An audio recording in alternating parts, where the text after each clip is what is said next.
લક્ષ્ય ન્યૂઝ, એક નજર, એક લક્ષ્ય.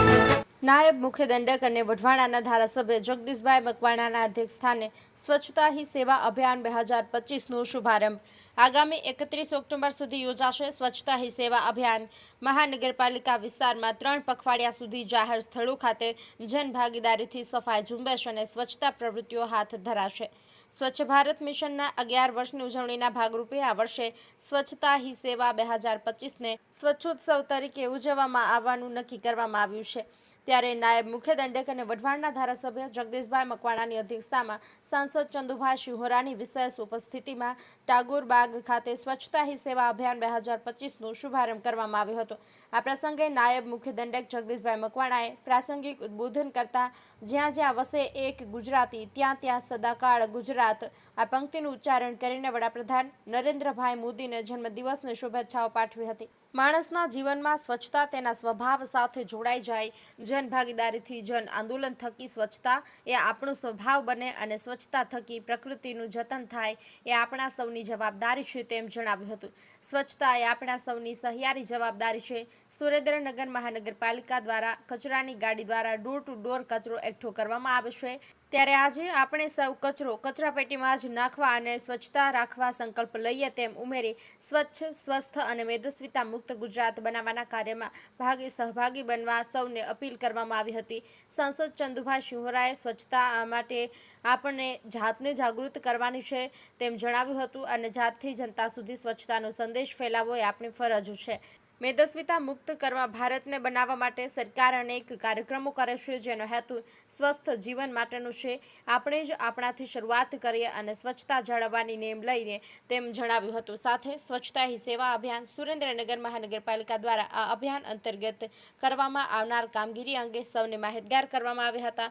આ પ્રસંગે યોગ જાગૃતિ શિબિરનું આયોજન પણ કરવામાં આવ્યું હતું જેમાં ઉપસ્થિત મહાનુભાવોએ યોગ સાધના કરી અને સ્વચ્છતા જાળવવા અંગે શપથ લીધા હતા. કાર્યક્રમના અંતે મહાનુભાવોએ ટાગોર બાગ ખાતે વૃક્ષારોપણ કરીને સફાઈ કાર્ય કરી સ્વચ્છતા હી સેવા અભિયાનનો શુભારંભ કરાવ્યો હતો. આ પ્રસંગે વહીવટદાર સુરેન્દ્રનગર મહાનગરપાલિકા અને કલેક્ટર સુરેન્દ્રનગર ડોક્ટર રાજેન્દ્ર કુમાર એમ પટેલ, સુરેન્દ્રનગર મહાનગરપાલિકાના મ્યુનિસિપલ કમિશનર ડોક્ટર નવનાથ ગવાહણે, જિલ્લા વિકાસ અધિકારી કે.એસ. યાજ્ઞિક, યોગ કોર્ડિનેટર નીતા દેસાઈ સહિત યોગ બોર્ડના સભ્યો, શહેરીજનો, મહાનગરપાલિકાના અધિકારીઓ, કર્મચારીઓ ઉપસ્થિત રહ્યા હતા. બ્રિજેશ ત્રિવેદી, સુરેન્દ્રનગર. ગુજરાતના પનોતા પુત્ર, વિશ્વના સૌથી લોકપ્રિય નેતા, આ દેશના આદરણીય વડાપ્રધાન શ્રી નરેન્દ્રભાઈ મોદી સાહેબનો આજે 17મી સપ્ટેમ્બર 75મો જન્મદિવસ છે. આજે 17મી સપ્ટેમ્બરથી શરૂ કરી દેશના રાષ્ટ્રપિતા મહાત્મા ગાંધીજીની જન્મજયંતિ એટલે કે 2 ઓક્ટોબર સુધી એક સેવા પખવાડિયા તરીકે સમગ્ર ભારતની અંદર ગામડે ગામડે, શહેરે શહેરે આ સ્વચ્છતા હી સેવા 2025 અંતર્ગત દરેક ગામડાઓ અને નગરો સ્વચ્છ બને, દરેક લોકોનો સ્વભાવ સ્વચ્છ સ્વભાવ, સંસ્કાર એ સાથે લોકો સ્વચ્છતામાં જોડાય. માનનીય વડાપ્રધાન શ્રી મોદી સાહેબે 2014માં આ દેશની અંદર સ્વચ્છતા અભિયાન મિશનની શરૂઆત કરેલી, જેને 11 વર્ષ પૂર્ણ થાય છે.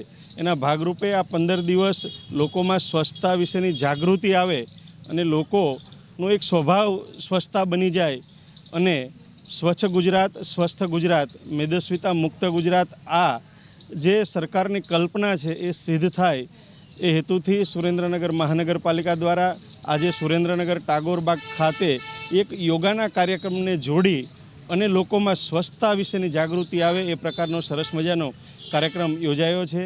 આ કાર્યક્રમમાં સુરેન્દ્રનગરના સાંસદ સન્માનીય શ્રી ચંદુભાઈ શિહોરા, કલેક્ટર શ્રી, જિલ્લા વિકાસ અધિકારી શ્રી, મ્યુનિસિપલ કમિશનર શ્રી અને આ શહેરના સૌ નગરજનોએ આ સ્વચ્છતા અભિયાન કાર્યક્રમમાં જોડાઈ અને લોકોમાં એક સારો સંદેશ જાય એ પ્રકારનો આ કાર્યક્રમ થયો છે. આજે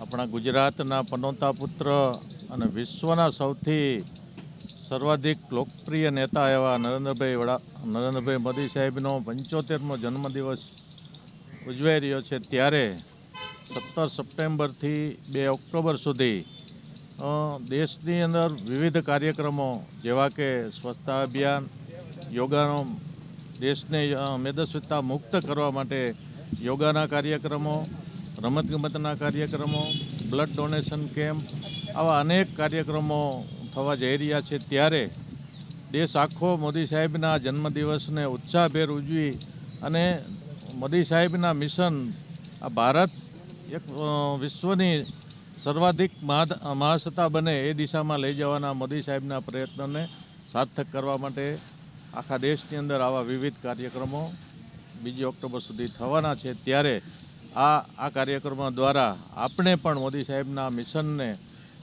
સફળ બનાવવા માટે સૌ સહભાગી બની અને કાર્ય કરતા રહીએ. અસ્તુ.